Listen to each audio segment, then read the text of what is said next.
Welcome to One Word a Day. I'm Sophie, your pilot into the universe of Chinese. Today's Paleolithic character is Niao. Because we're talking about hunter-gatherer society era, so as hunters' job, not only what's on the land, but what's in the air, I specifically checked that bow and arrow, this technique actually existed back then because to survive, humans have to extend their food menu from everywhere possible, right? So bird was included, and bird is quite a elegantly captured Chinese character. As you can see on the screen, this is a contemporary rendering. Well, streamlined, you kind of see a little bit of the bird because, okay, this dot is the eye of the bird, and you can kind of fill out the blank, imagine the rest of the bird body. But in the mid-history, which about 2,000 years ago, somebody summarized the dictionary. Okay, Xu Chen, okay, credit the author, one of the authorships that passed down to us, that this bird was captured in such a way that the feathers, the gravity pulling on the big feather birds, and the eye of the bird and the claw of the bird was captured here. And obviously, it's a bird perched somewhere in a static motion that you can imagine when it's in flight. What a elegant being that would be. But okay, for Chinese, bird probably besides aesthetic value is more about survival, about how you catch that bird. Um, Eventually, bird was incorporated into a culture that is more like a pet because okay, the last dynasty before the chaotic modern history, the last dynasty, Qing dynasty, people who are non-working class, who don't need to earn their living, they have generational wealth passed down to them and titles passed down to them, who have the leisure and the resource to enjoy a leisurely life, would have birds as one of their pet, popular pet. So birds eventually became our, category instead of food source. Okay, from the expressions you can kind of see that. 小鸟依人, this is 鸟.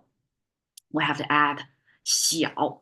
Okay, just like in English, when we add little something, little this, little that, we kind of just by littling it, it automatically becomes more cute. I guess it's a human tendency to favor baby format of any animals, right? So if even if it's a baby rat, probably is a cuter, right? So there's a fuzziness of the early stage of life. This is 小鸟, this little bird, automatically give you this affectionate element in there. So 小鸟依人, this 依 means a cling to, lie onto, kind of, do this, cling to a person. So obviously we have a bird here and we have a person, but the relationship here actually is not about bird-person relationship.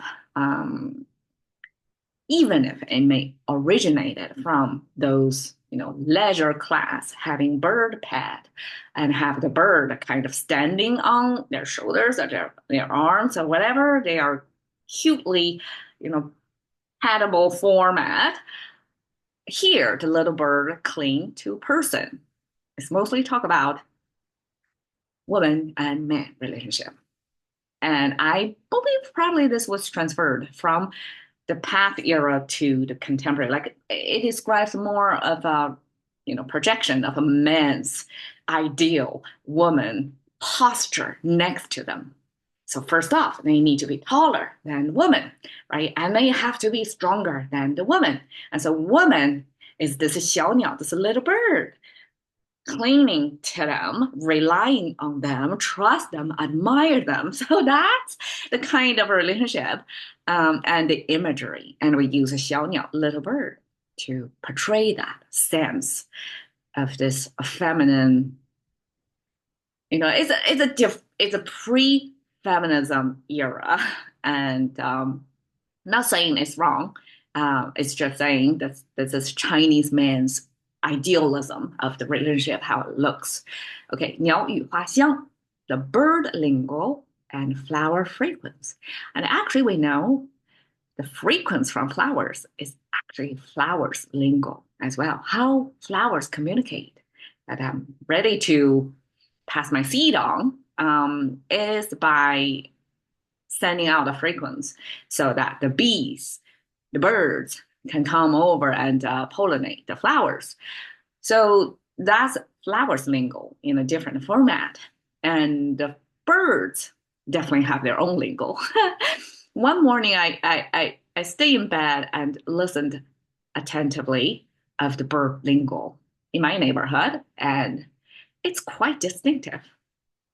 And probably on that day, particular kind of singing bird came to my hood and pull off quite intricate lingo over there.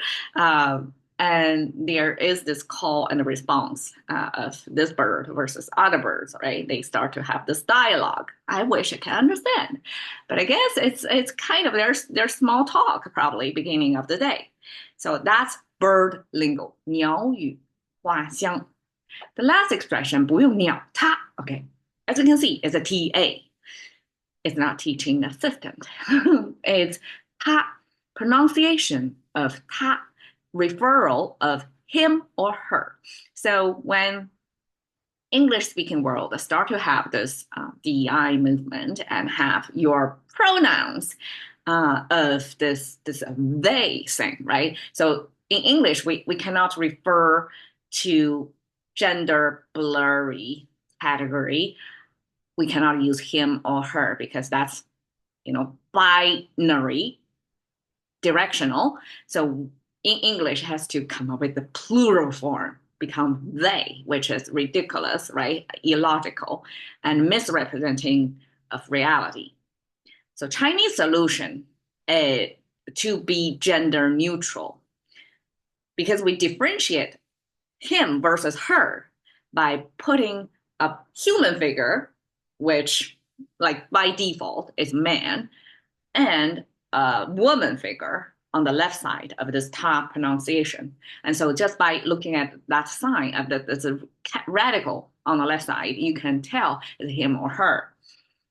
So now when the contemporary Chinese, we want to blur the gender, we use ta, the pronunciation, we romanize it. So therefore, you don't see the character. You only see the sound. And of course, that ta can mean a variety of things. But in the context, we know it's the third person we're talking about. So 不用鸟他 actually is you don't need to care about him or her. So you don't give a 2 cents about something.